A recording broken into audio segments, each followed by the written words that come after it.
Ladies and gentlemen, welcome to the final public consultation on the federal youth policy. When I say welcome, I really want to welcome and thank each of you. Indeed, this is a very momentous occasion for me. You have heard from the Permanent Secretary, Mr. Knight, who indicated that when he took up that post, I did indicate to him that priority number one relative to the Department of Youth Empowerment is to bring the youth policy, the federal youth policy, into reality. Even before he became the Permanent Secretary, Mr. Vernon Connor was appointed as the advisor within the Youth Empowerment Department. And he also was told that his main focus at this point in time is to ensure that the youth policy becomes a reality. Mr. Antonio Maynard could give testimony to the fact that in November of 2015, I attended a UNESCO General Meeting in France. I was also accompanied then by Dr. Doyle, our ambassador to UNESCO. Outside of the general meeting, we took the opportunity to hold a number of private meetings with personnel from UNESCO. During those meetings, again, I raised the fact that St. Kitts and Nevis is without a federal youth policy, and it is my priority as minister with responsibility for youth. UNESCO gave its commitment back then to ensuring that this becomes a reality, and indeed, UNESCO stuck to its word, and eventually we had Miss Eversley joining us to give us some direction. As a matter of fact, there was a first individual who had been selected as our consultant, and that person wasn't able to make it. And I was most disappointed because I said to myself, here is a further delay in getting this youth policy completed. Nevertheless, we got Miss Eversley, and from speaking to a number of persons around the region since then, they indicated that we got the best here in St. Kitts and Nevis.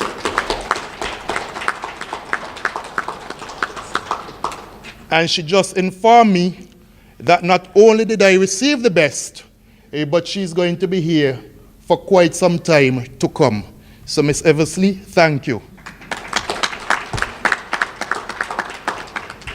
I want to say, though, that this isn't a personal achievement per se for me, but it is an achievement on behalf of all of the young people here in St. Kitts and Nevis.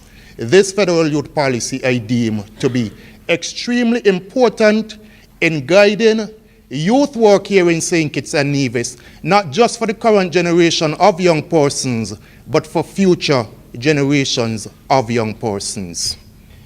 It is therefore fitting that such an auspicious gathering of individuals be assembled to review the final working document of the policy.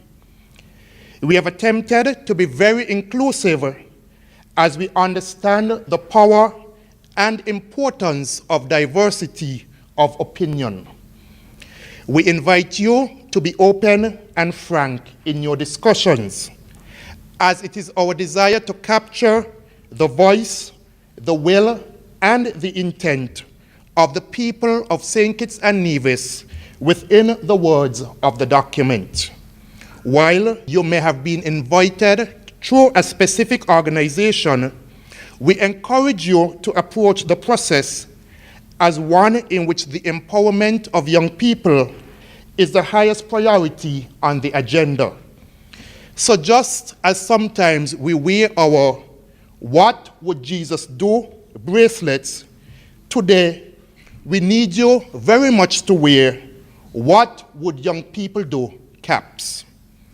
You have the power today to bring to fruition a process which was deemed urgent 18 years ago. It was listed as a priority by the last 4 ministers of youth. This process is older than 911 and began while the World Trade Center was still in existence. It is 1 year older than the smartphone and 8 years older than the iPhone. If it were a child, it would now be eligible to vote. Persons who were deemed youth by the first draft of the youth policy are now over 50 years old.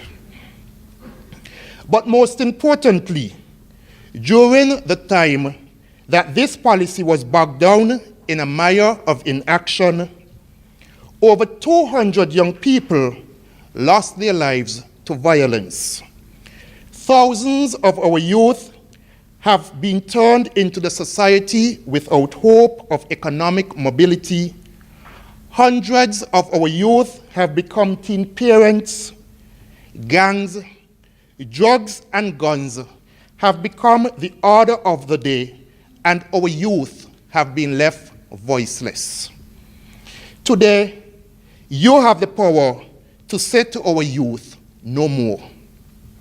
Michael Jackson once wrote, "In a world filled with hate, we must still dare to hope. In a world filled with anger, we must still dare to comfort. In a world filled with despair, we must still dare to dream. And in a world filled with distrust, we must still dare to believe." Let us today fill our youth with that hope and comfort which dares them to dream and to believe. So why create a federal youth policy, and why is it important? The challenges of youth is inherent in the old saying, children should be seen, not heard. But have we ever truly asked ourselves, why should we silence our young people? Is it that we are saying that by virtue of their age, they have nothing to say? A person can own a car at 18, but cannot get insurance until age 25. Youth are encouraged to get a university education, but cannot access funding of their own, nor by their own.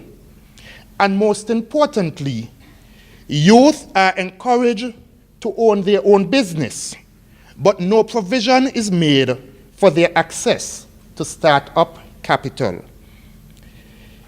There are distinctive gaps between what we wish for our youth and the mechanisms which we put in place to enable those wishes. That is why the policy is so important. For just as public building cannot be constructed without a ramp for the disabled, public and developmental policy should not be constructed without the consideration for youth issues. In short, this policy intends to aid young people to traverse the waters from a dependent child to an independent adult by both legislation as well as by targeting youth empowerment programs. Hence, the importance of the policy is that it empowers young people to maximize their potential for the good of themselves and to the benefit of the country. The policy hopes to achieve its main objectives through mainstreaming the considerations and issues specific to youth. A parallel to what we are attempting with the youth policy can be understood through the development of our building codes. In 1974, St. Kitts Nevis was hit by a 7.5 magnitude earthquake, so the building codes changed to make houses more earthquake resistant.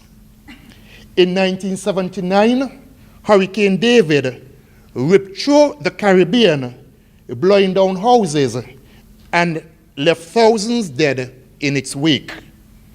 The building code again changed. People now had to put steel in their walls. Fast forward to 1989, when Hurricane Hugo came through and left all of the walls standing, but all of the roofs gone. Therefore, the roof standards change. We are stating through this policy that the storms of social discontent, the economic earthquakes, the tsunami of violence, and the raging fires framed by the lack of opportunity must all be addressed in order to safeguard and empower our young people. Our youth cannot continue to be the decorations to our deeds and misdeeds, to be only seen as ornaments, but their needs must be considered in every developmental planning decision taken by the decision makers of the country. It must be realized that with 50% of our population under the age of 30, that youth are not only the future, but youth are the now. So, the path to where we are today is one that is littered with sacrifice, hard work, love, and heartache, or as the Bible aptly puts it, long suffering. Johnny Dent Jr., author and activist, once wrote, "Whoever is present in your spring would more than likely have respected your winter." There are many of you here today that have been on the road for the long haul. It has been suggested that the process began in 1999, but recorded its first official meeting in 2000. We must therefore give thanks to the many who have persevered and applied themselves over the years when the outcome seemed unclear. To all who have contributed their time, their work, their energies, their thoughts, prayers, and support, we salute you. Through your work, sacrifice, and long, very long suffering, we have been able to draft a remarkable guide to the development and focus of our youth. And I know that it has really been long work for many, suffering for many, and anguish for many. I have listened to call-in programs, for example, and I have heard persons lamenting the fact that they are tired of waiting on this youth policy. The policy has been in draft for some 15 years now. They cannot understand why there still needs to be consultation. As far as they're concerned, use what has been drafted before.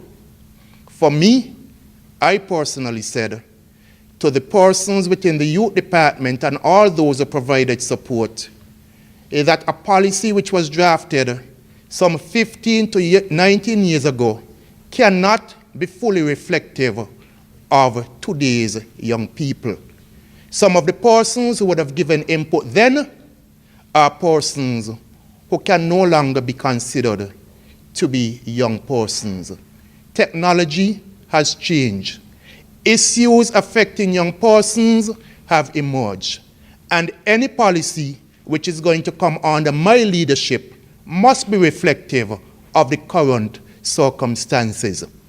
Similarly, I would expect that a few years from now, that the policy would be reviewed to ensure that it still remains relevant. So to all of those persons who experience such, I say to you that finally, the policy is just about here. You have suffered long and hard, but you have suffered not only for your good, but for the better good of St. Kitts and Nevis. So, while we take a break and celebrate having arrived at this momentous point, the threshold of the launch of the policy, we must understand that the completion of this process merely acts as the beginning of a new one. This policy is not intended to become a decoration on a shelf, a dog with a back and no bite. Youth, by its very nature and definition, has a shelf life. It expires. When the policy was being drafted some 19 years ago, I was a youth back then. Today, I no longer fit that particular definition. So youth has a shelf life. The policy which you will be discussing today is intended to be an actionable device. It addresses the issues of economics, security, and identity empowerment, education, health, nation building, and excellence. All these areas can be facilities for change to a young person as we empower them to face challenges and transitions of life. Hence, the strategic work plans as well as the programming within the Department of Youth Empowerment are all essential tools within the development agenda of the country. The development agenda with respect to youth must change. Already, we have seen the movement of the PEP program into STEP, one that requires skill certification, training, and business entrepreneurship. The old political paradigm, give a man a work, give him a house, and give him money, is part and parcel of more of the same rhetoric which disenfranchise our young people to begin with. Our youth have been looking at their parents on minimum wage, in debt, and living from paycheck to paycheck, waiting for the next handout. We are all aware of the old proverb of the difference between giving a man a fish and teaching him to fish. But we must also consider that this is about more than merely increasing the means of the individual. It also says that I am recognizing in you the capacity to manage and sustain in a responsible manner the affairs for which you are entrusted. The message is, I respect you. This government is not about window dressing for the next election, but about doing what is right and just. It is right and just for a caring government to invest in the country's greatest resource, its people. Therefore, the paradigm of the Team Unity government is people first, and this begins with taking care of our children and our youth. Finally, I must acknowledge that we could not be here without the specific work and dedication of some people. While I have already said thank you to all, I would like to applaud the work of the Youth Empowerment Department. While it is obvious that this policy directly establishes an agenda for them, the interest and investment of time and energy states that they are genuinely interested in the development of youth. I would also like to highlight the work of the directors of youth, past and present, in the persons of Jeffrey Hanley and Pierre Liebert, who have applied themselves assiduously to the task of completion of this policy. Antonio Maynard, Director General of the St. Kitts Nevis UNESCO Office, has given support to this project tirelessly. Ms. Dwinette Eversley, Commonwealth Consultant, writer, compiler, editor of the final draft, and house mother to the Department of Youth Empowerment during her tenure here. You have been a source of technical detail as well as a spiritual inspiration to the project. To the steering committee and the long meetings and tiresome days, thank you. And finally, last but by no means least, Mr. Vernon Connor, who was tasked with championing this cause. Vernon approached this like a heavyweight bout, taking it all the way to the title. He has and continues to represent the essence of dedication and diligence to a worthy cause. Give them all a round of applause, please.